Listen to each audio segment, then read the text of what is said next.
Saludos a todos, un placer compartir el espacio con María, con Alejandro, conocerte Paola y un abrazo a la distancia a George, y siempre feliz de participar en estas reuniones.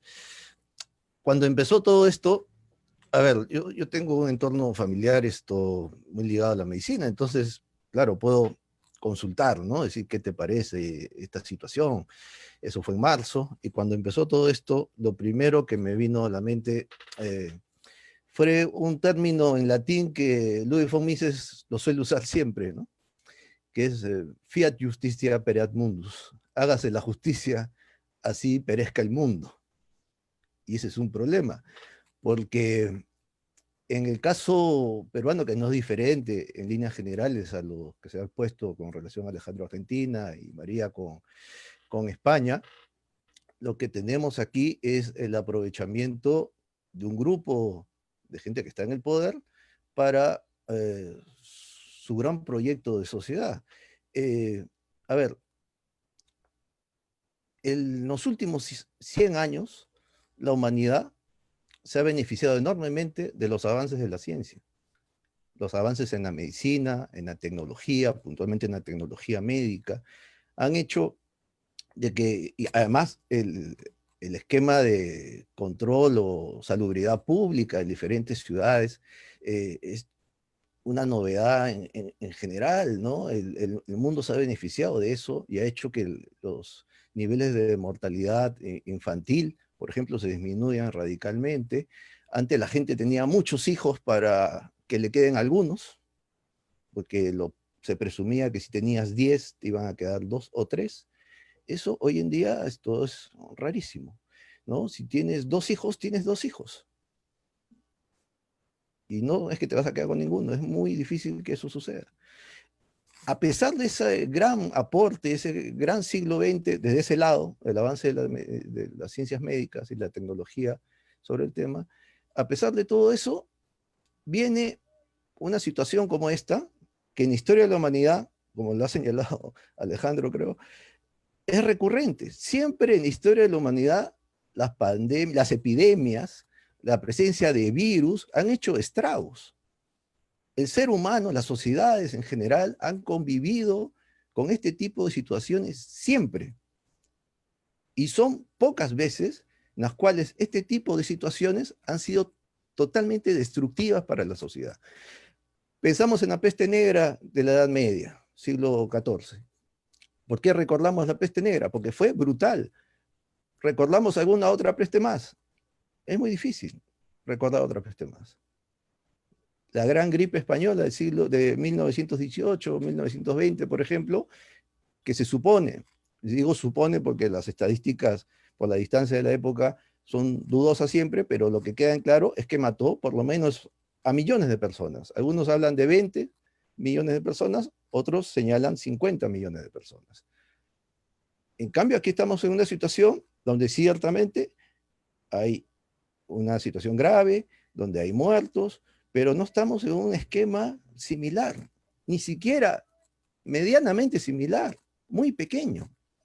Sin embargo, el mundo en general entra en un pánico total, que para la delicia de un hobbesiano es inmediatamente es mirar al poder absoluto para que resuelva el asunto. Y eso es lo que tenemos hoy en día en casi todos los países.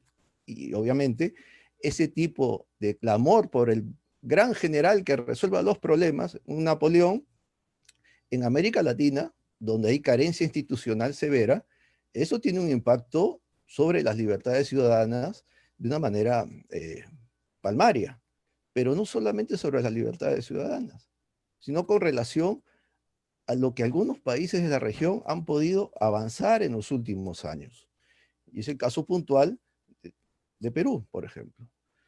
Perú es un país que sigue siendo pobre, era pobre antes de la pandemia, pero era un país que venía saliendo adelante de manera constante, con sus tropiezos, con sus torpezas, lo que quieran, pero la línea de lucha hacia una economía más sana, hacia un esquema en el cual las clases medias sean mucho más amplias en el espectro social, estaba muy marcado y definido. Pero también sabíamos de que era todo muy frágil, absolutamente frágil. Nuestras clases medias, en el caso peruano, son irreconocibles para un tipo que viene, por ejemplo, para no hablar de Europa, que viene de Buenos Aires a Lima y se va al sector más emprendedor de la gran capital, Lima. Y ese hombre de clase media de Buenos Aires simple y llanamente no se va a ver reflejado en esa clase media limeña. Más le van a parecer pobres. Bueno, es que cada país tiene su ruta de ascenso hacia el progreso. Esa gente, hasta hace 70 días, era la que movía la economía del país. Hay un punto. La economía peruana es una de las economías más informales del mundo. Tenemos 70% de informalidad, que es brutal. Y a ese colchón social le estamos diciendo, no salgas a la calle, tus libertades están limitadas, no salgas a trabajar, separa la producción, ¿no? ¿Y cuál es el mensaje? Si no salgo a la calle, ¿cómo vivo? Porque a diferencia de otras realidades, ese 70% al vivir al día no tiene el mes asegurado, ni siquiera muchos de ellos tienen el día asegurado en su existencia. Entonces la cosa, el panorama es mucho más radical. ¿Y qué es lo que hace el gran general, el gran solucionador de los problemas nacionales, el Estado? Es llamar a esa gente ignorante, tontos, ¿no? Y despreciarlos. Bueno, eso no es nuevo, siempre ha sido así. Lo único que podemos señalar como novedad es que por primera vez en la historia del Perú tenemos una situación en la cual el poder no es tan poderoso, es muy frágil, es débil, pero a su vez esa debilidad se refleja en un vacío de poder a cierto nivel y la entrada de ciertos oportunistas para ocupar ese vacío de poder. María Blanco hablaba de la presencia de Podemos y su líder y cómo busca canalizar políticamente esta situación. En el Perú la cosa no es muy diferente, claro, no es tan bulliciosa, pero el ministro de Salud que entró en pleno proceso ya cuando se declara la situación de emergencia, es un ministro que es admirador del señor Iglesias en España, abiertamente admirador. Entonces, eso hay que decirlo. Y tenemos a ese señor que yo no voy a discutir sus calidades profesionales, no viene al caso, pero políticamente hablando, que es lo que nos interesa en esta conversación, tiene una agenda bien clara. El señor es nombrado en el momento en que la ministra anterior, eh, en plena situación de pandemia, es depuesta y ingresa a él, ¿no? Y bueno, a partir de entonces es establecer si realmente va a buscar de que los estragos de la pandemia sean menos lamentables, cosa que era bien difícil porque sabíamos muy bien cuál era la situación de nuestro sistema sanitario en general, ¿no? Y sobre todo bajo un esquema en el cual la sociedad vive al día. Un detalle a tener en cuenta, un detalle que el gobierno no tuvo en cuenta en su momento, y parece que tampoco se sigue enterando, a pesar del tiempo transcurrido, la gran mayoría de hogares en el Perú no cuenta con una nevera, por ejemplo. 40-50% de la población urbana no cuenta con una nevera. Se supone que un 10% perdón, 10 millones de peruanos, algunos hablan de 7, otros 8, otros 10, no tienen agua potable, de un país de 30 millones de personas. Entonces, a esas personas inicialmente se les repitió una y otra vez que la falta de higiene es la que generaba, la que ayudaba a que el virus se propague, ¿no? Entonces, claro, le dices a 10 millones de peruanos, oiga, lávense las manos con agua y jabón, y claro, en su casa no hay agua, habrá jabón, pero no hay agua. Entonces, estoy solamente mencionando detalles más resaltantes de un espectro social que pone en jaque a un gobierno que dice que gobierna para todos, pero que a su vez a esos todos los trata, o a la gran mayoría, los trata como ignorantes, como tontos, y que busca establecer casi una, no, no, casi no, es realmente una dictadura sanitaria. Si uno recuerda que Pericles murió en una peste en Atenas, ¿no? Uno puede establecer que estos problemas deberían estar internalizados, pero como les había señalado inicialmente, la distancia, ¿no?, que hay entre el hombre del mundo moderno con relación a, a las generaciones anteriores, es que hoy en día, y esto para entrar como, casi como resumen de lo que me he beneficiado escuchándolos, sobre todo lo que señalaba Alejandro, ¿no? ¿Por qué le decepciona la actitud de la gente? Yo creo que hoy en día somos una sociedad en general en el mundo mucho más temerosa con relación a la muerte misma. Quizás por la comodidad de los últimos 100 años con relación a los avances de la ciencia que le había indicado inicialmente, el avance de la medicina, y, y nos habíamos distanciado enormemente de que en general la vida nos señala o nos pone por delante situaciones como esta. Entonces, el ser social de hoy en día es un ser, a ver, no voy a decir delicado, pero casi delicado y muy temeroso. Y lo que hemos visto en diferentes países, estas renuncias masivas a sus libertades, es eso. Y es sumamente peligroso.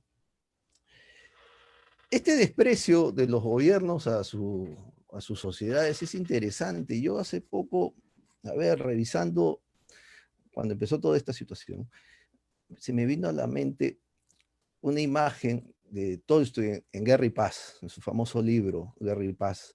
Tolstoy hablaba de un personaje ficticio refiriéndose a la actitud de un personaje real, ¿no? Un general del ejército ruso que en plena batalla de Borovino, en las guerras napoleónicas, no hacía ni un amague en plena batalla. Se quedó paralizado esperando los acontecimientos. De repente hay un grito de hurras, unos vivas a lo lejos, y el general se acerca y alza su banderín y grita, ganamos, victoria. Bueno, esa visión de un general que en la ignorancia y en la inacción al final se alza con la victoria, es lo que yo desde el comienzo de esta pandemia empiezo a ver que es la misma actitud de muchos políticos. El problema es que la victoria no llegó.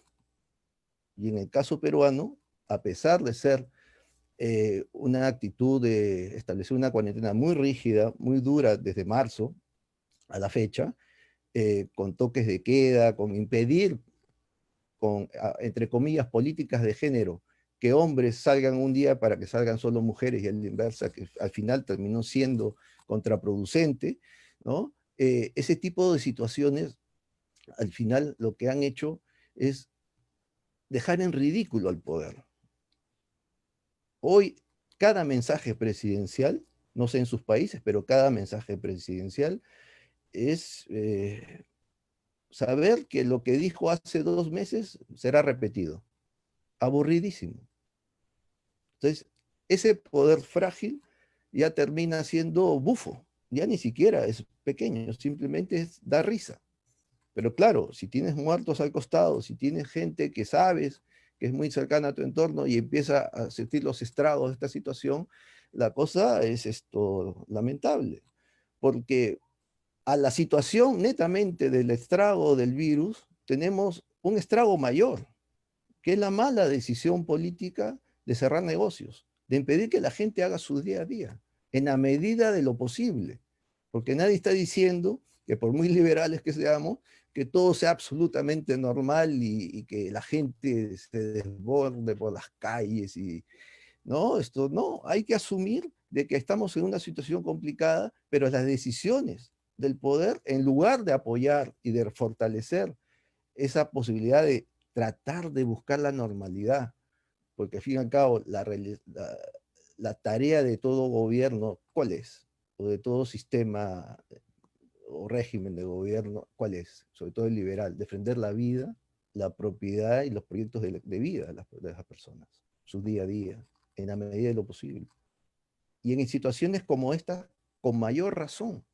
Pero no, se suprime ese principio y se establece esa falsa dicotomía entre diferenciar derecho a la vida y derecho a la salud y que las economías terminan siendo perjudiciales porque la gente sale a la calle y no podemos establecer una vida normal.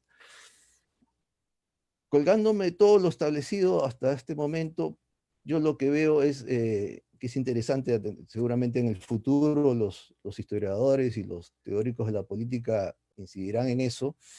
Yo lo que veo es que estamos enfrentando este tipo de situaciones con el viejo discurso milenarista del pánico, que viene el demonio, que la sociedad empieza a ser absorbida por algo que no conocemos, y la solución siempre es la misma, más poder. Y siempre la gente termina siendo relegada. Y cuando digo la gente, es la sociedad civil. Porque si asumimos que la gente es la ignorante, que la sociedad civil es la que no conoce y que es el problema, terminamos estableciendo que solo algunos genios, si es que no algún solo un genio, nos va a sacar de este problema. Cuando nunca fue así. Yo encontré hace poco la cita de un autor checo, de 1634, que vivía la peste de ese momento, una gran peste que se había iniciado 4 años antes en Europa, ¿no? 1630, 1634, y él decía bien claro, la vida es dura, pero la peste, la guerra y la actividad belicosa del enemigo es ciertamente un problema, pero el problema mayor es cuando el gobierno destruye nuestra economía, destruye los comercios, porque no, ahí sí no tenemos escapatoria. Y bueno, señores, lo que tenemos hoy en día es una situación donde la peste por un lado, para usar un término antiguo, y la mala actitud o la mala comprensión del gobierno con relación a la gente que busca hacer economías, que es darle posibilidad a todas aquellas personas que ese mismo gobierno ha decidido que se encierre y que salga algunos días a conseguir alimento, pueda conseguir ese alimento. Así como hablamos, y tengo familiares médicos, así como hablamos de los médicos que se arriesgan, de los enfermeros, de los técnicos sanitarios, de los policías, de la gente que recoge la basura en las calles, también hay que hablar de aquellos que incluso obviando las normas de la cuarentena, abrieron sus pequeños comercios a margen de la ley para buscar ofrecerle a sus clientes aquello que necesitan. Y es gente que en su gran mayoría, hoy en día, hasta hoy en día, más de 70 días después, está en la completa ilegalidad. Vender ciertos insumos hoy en día en el Perú es ilegal. Y eso es criminal, absolutamente criminal. Y tenemos autoridades que buscan todavía establecer, como el ministro de Defensa, que es un militar, ¿no? Establecen, o como establecen como promesa, que esto tiene para largo y por lo menos hasta fin de año debería establecerse una cuarentena mucho más rígida. Y las libertades civiles deberían estar suprimidas hasta ese momento. Es decir, el panorama que se ofrece no es un panorama esperanzador de que si esta curva empieza a caer y la cantidad de muertos empieza a disminuir de manera significativa, esto empieza a solucionarse, entre comillas, solucionarse. No, sino que hay una visión de largo plazo para que esto empiece que esto continúe. Y yo estoy lejos de ser paranoico. Yo cuando escucho cosas así de que vienen los chavistas por la frontera boliviana, me causa risa, ¿no? Pero cuando veo un ministro que dice que la Constitución le es un estorbo, que la visión de igualdad ante la ley le impide actuar como ministro, entonces ahí sí se me paran los pelos de punta. Y ese ministro, como le recordaba María Blanco, es fan, ¿no? Del señor Iglesias. Y yo hasta ahora no veo mayor progreso en su accionar, ¿no? Entonces, no sé qué tiempo ya, si me he pasado o estoy en límite, tú me dirás, Sí, Paola. en realidad sí, Paul. Ya, Pero ya, si ya. tienes que cerrar la idea, ok, Sí, o si sí, quieres sí, pasamos, simplemente, dime. acá es importante esto. Yo empecé diciendo el tema de la informalidad y resalto eso. ¿Por qué? Porque la informalidad en los años 80, en plena crisis económica, en una situación muy severa de falta de institucionalidad en un país muy pobre, nos salvó de vivir hambrunas, por ejemplo, ¿no? Eh, y a pesar que muchas cosas han mejorado, la informalidad sigue siendo un motor muy importante. Y ante esta arremetida o esta presencia de gente que detesta el libre comercio, que siente que la Constitución y la visión de igualdad de la ley le es un estorbo, la informalidad quizás hoy en día no solamente nos va a alimentar, nos va a seguir alimentando, sino que también nos va a enseñar de que el freno al poder político viene de ellos y no de algunos señoritos o algunos personajes que por X motivo tienen una postura pues idílica y que nos empiezan a hablar como los profetas de la antigüedad de una nueva normalidad, como si lo anormal que vivimos hoy en día es lo ideal y es lo sano, cuando esto es puramente enfermo, ¿no? Es una visión paranoica de la vida, y la vida no es eso, la vida normal no es paranoica. Así que muchas gracias, Paola, por tu comprensión. Ok, gracias, Paul.